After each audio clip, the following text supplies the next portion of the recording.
Hello guys, तो आज हम स्टार्ट करते हैं डिस्कशन। तो मैंने इसके पहले से ही हाईलाइट कर रखा है जिससे हमारा टाइम से हो सके। ठीक है, स्टार्ट करें। ओके। तो इस केस स्टडी में बेसिकली एक राजेश है और एक उनकी वाइफ है सौम्या, जो इंडिया में बोर्न हुए थे, और उनके दो सन हैं दिनेश और कार्तिक। और आगे हम पढ़ेंगे जैसे जैसे क्वेश्चन होते। ओके।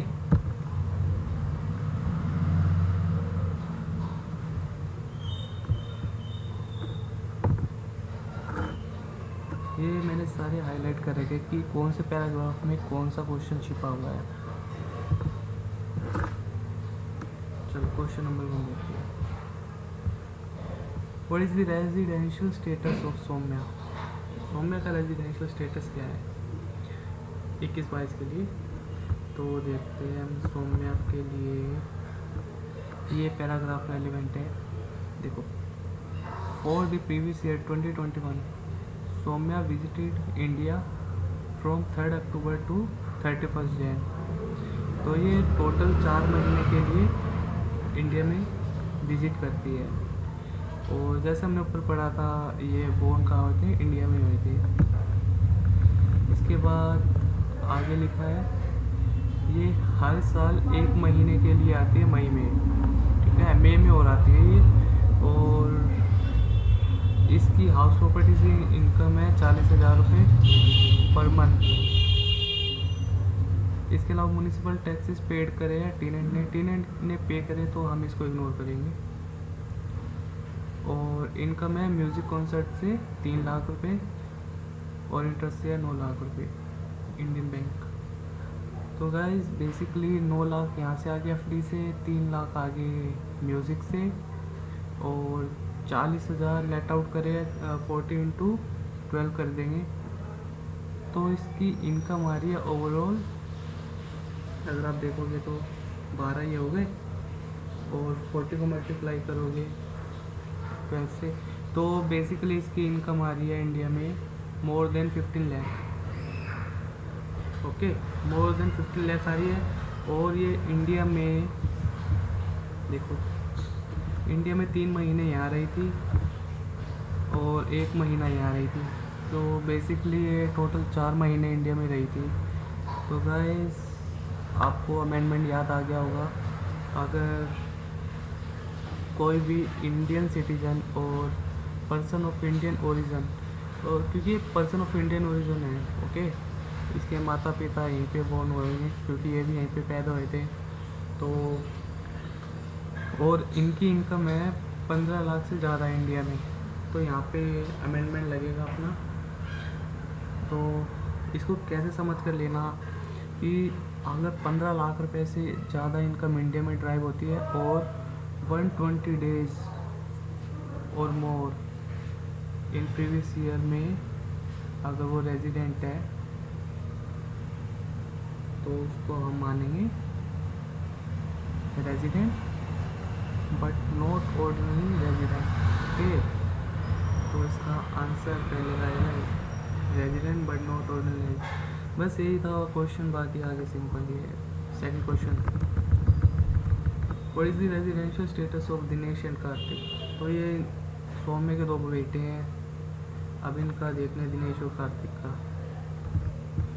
तो दिनेश का देख लेते हैं अभी।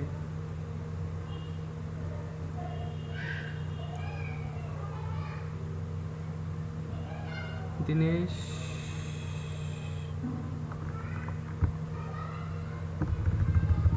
ओके, दिनेश और कार्तिक है वो भी सिटीजन है, कंट्री एक्स के सिटीजन है। ठीक है, और दिनेश ने ज्वाइन करा है इंडिया आईआईटी को, एम्प्लॉयमेंट के लिए आया ये गुड़गांव में, और इसकी सैलरी दे रखी है ये, और ये आया फ्रॉम सितंबर 2019। ठीक है,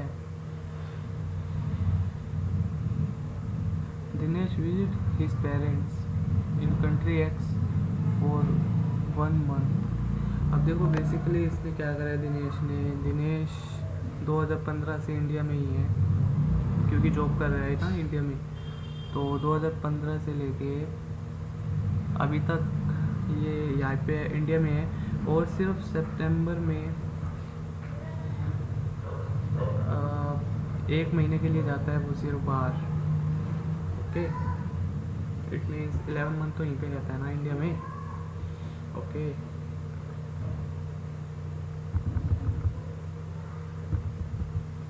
और इसके ऊपर ना आप वो मत लगा देना अमेंडमेंट इसके ऊपर नहीं है।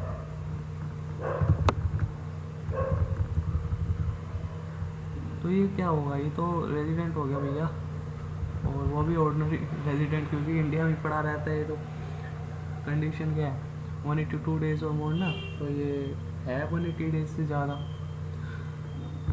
सिर्फ 1 महीने जाता है बाहर। और कार्तिक का देख लेते हैं। और देखो कार्तिक का है, कार्तिक ये रहा,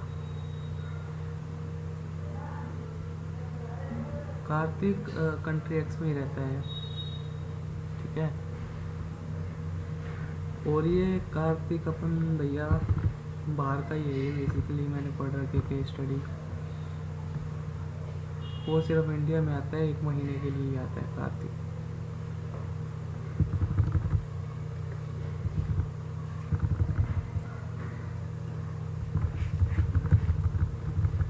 क्वेश्चन नंबर 3, तो इसका ऑप्शन आ जाएगा नॉन रेजिडेंट, सिर्फ 1 महीने के लिए आता, कोई भी कंडीशन इसने फुलफिल नहीं करी है, ठीक है।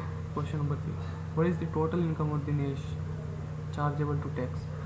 तो आ जाओ, इसके लिए मैंने बना रखा है अपन का स्टेटमेंट। देखो MCQ नंबर 3, इसकी इंडिया से सैलरी आ रही है 1.5 लाख रुपये पर मंथ, तो 5 महीने की यहाँ पे से आ जाएगी। और इसके अलावा इसने सितंबर में लेफ्ट कर दिया था, एम्प्लॉयमेंट से रिज़ाइन दे दिया था, तो 20 डेज़ इसने बेसिकली 20 सितंबर को रिज़ाइन करा था, तो 20 दिन की सैलरी मिलेगी ना, 1.5 लाख रुपये महीने की है, तो 20 दिन की 1 लाख रुपये हो जाएगी, तो ये इसकी सैलरी आ गई 8,50,000 इंडिया से। ऐसे ही फॉरेन से सैलरी आ गई इसकी $7,000 आ रही है। कहाँ से लेंगे, अक्टूबर से लेके, अक्टूबर में इसने ज्वाइन करा था फॉरेन में सैलरी, अक्टूबर, नवंबर, दिसंबर, जनवरी, फरवरी, मार्च। अब इसका टोटल ले लेंगे, इन दोनों का टोटल आ जाएगा ए और बी का, फॉरेन और इंडिया से।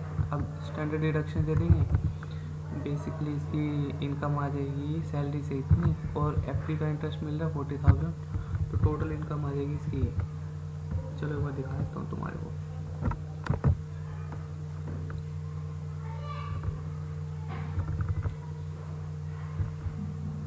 क्वेश्चन 3, दिनेश ने ज्वाइन करा था दिल्ली में, 1.5 लाख रुपये सैलरी थी, ओके।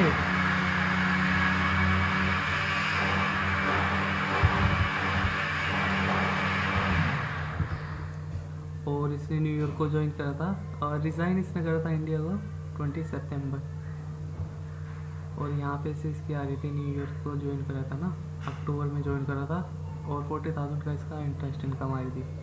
तो अक्टूबर में इसको कितनी $7,000 पर मंथ की आ रही थी, और यहाँ TTBR का रेट दे रखा है। TTBR का रेट कैसे लेंगे अपन, 7,000 इनकम है, और TTBR हम लेते हैं last day of last month.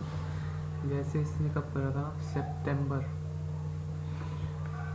Left करा था, और अक्टूबर में ज्वाइन करा था, अक्टूबर में, तो इसका last day of last month क्या होगा, 30/9/70 का रेट आ जाएगा, ठीक है।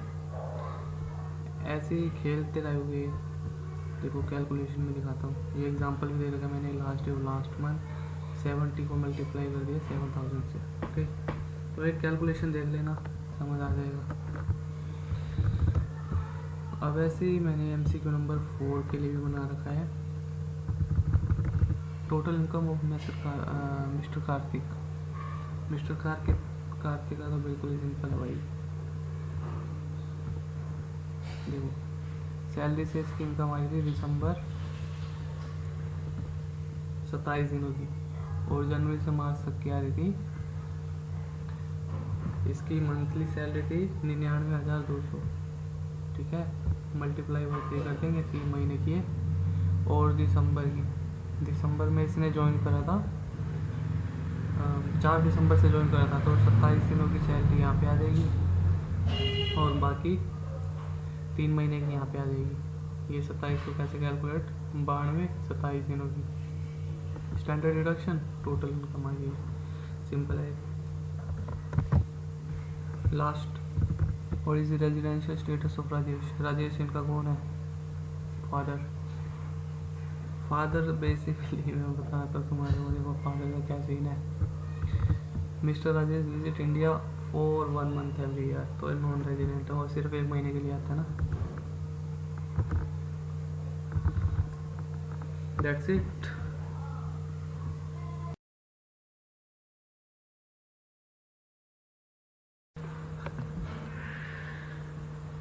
तो गाइस स्टार्ट करते हैं केस सिनेरियो 2। अरविंद, अर्जुन और आनंद है रिटेल बिजनेस में और आकाश है प्रोफेशनल। ओके, इनकी टर्नओवर दे रखी है और आकाश प्रोफेशनल है तो इसकी ग्रोथ रिसिप्ट दे रखी है। क्वेश्चन देखते हैं। Which of the following individual are eligible to declare income on presumption basis. तो प्रिजम्पशन में कौन कौन सा एलिजिबल है। अब देखो टर्नओवर है 95, 1.8, ये दोनों एलिजिबल है। 2 CR तक कोई दिक्कत नहीं होगी, तो 2 CR तक ही है। अब यहाँ 5 CR है तो ये नहीं दे सकता प्रीजम्पशन वाली। ओके, और आकाश की ग्रोथ रिसिप्ट है 48 लाख, तो 50 से कम है तो इसको भी अलाउड हो जाएगी। Next, which of the following individual have to mandately get their books of account audited. अब किसको ज़रूरी है बुक्स ऑफ अकाउंट ऑडिट करवाना। ये प्रीजम्पशन, ये प्रीजम्पशन और ये प्रीजम्पशन, इन तीनों को ऑडिट करवाने की ज़रूरत नहीं है। इसको भी ज़रूरत नहीं है अगर इसके ऊपर अमेंडमेंट एप्लीकेबल है, क्योंकि 5 CR है टर्नओवर। और इसके लिए क्या रूल है कि अगर हमारी रिसिप्ट और पेमेंट दोनों 5%, 95% है टोटल की, और जो कैश है, कैश की रिसिप्ट और कैश की पेमेंट अप टू 5% है, तो अगर आप कैलकुलेट करोगे तो ये अप टू 5% आ जाएगा। तो इसके लिए एलिजिबल लिमिट हो जाएगी 5 CR। तो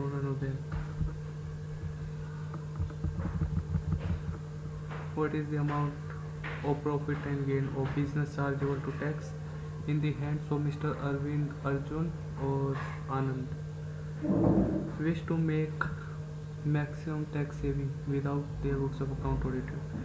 इसकी कैलकुलेशन देखते हैं। देखो अरविंद, अर्जुन और आनंद, टोटल रिसिप्ट है 95, 1.8 CR, 5 CR। RTGS से मिल रही 85, 165 लाख और 480। अब इस पर क्या अपन 6% कैलकुलेट करेंगे तो ये आ जाएगा। कैश में मिल रही है 10, टोटल 95 थी, RTGS 85, बैलेंस कैश में 10, ऐसे इसका बैलेंस 15 और 2। ओके, इस पे लगाएंगे 8%, कैश में 8 लगता है और इलेक्ट्रॉनिक वाले पे 6 लगता है। इन दोनों का टोटल ले लेंगे तो प्रिजम्पशन बेसिस पे आ जाएगी इसकी इनकम। ये आ गई प्रिजम्पशन बेसिस पे आ गई और बुक्स के हिसाब से ये दे रही है। तो इन दोनों का हायर लेंगे हम अगर हमको ऑडिट नहीं करवाना तो 5.9, 11.1 और 30। 5.9, 11.1 और 30। ऐसे ही नेक्स्ट क्वेश्चन देखते हैं।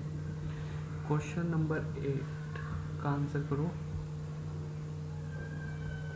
Undergo a change if they decided to books of account audit. अगर ऑडिट करवाएंगे तो इसके ऊपर कोई फ़र्क नहीं पड़ेगा। 5.9 से आएगा 5.9 अब है, इसके ऊपर भी कोई फ़र्क नहीं पड़ेगा क्योंकि 30 पहले भी दिखाया था, 30 अब भी दिखाएगा। हाँ, इसके ऊपर चेंज हो जाएगा क्योंकि पहले 11.1 दिखाया था, अब 10.5 दिखाएगा। तो तो जो 10.5 रुपीज़ अर्जुन, इसके ऊपर चेंज आएगा, अरविंद और अनंत के ऊपर चेंज आएगा। Profit and gain of business chargeable to tax in the hand of Arjun would be changed, however no change in the hands of Arvind or Anand। Last question देखते हैं guys. Due date of filing of ROI 4 person के नाम दे दिए। If they wish to maximum tax saving. अब tax audit करवाना था अर्जुन को, तो इसके लिए अक्टूबर, बाकी के लिए 31 जुलाई।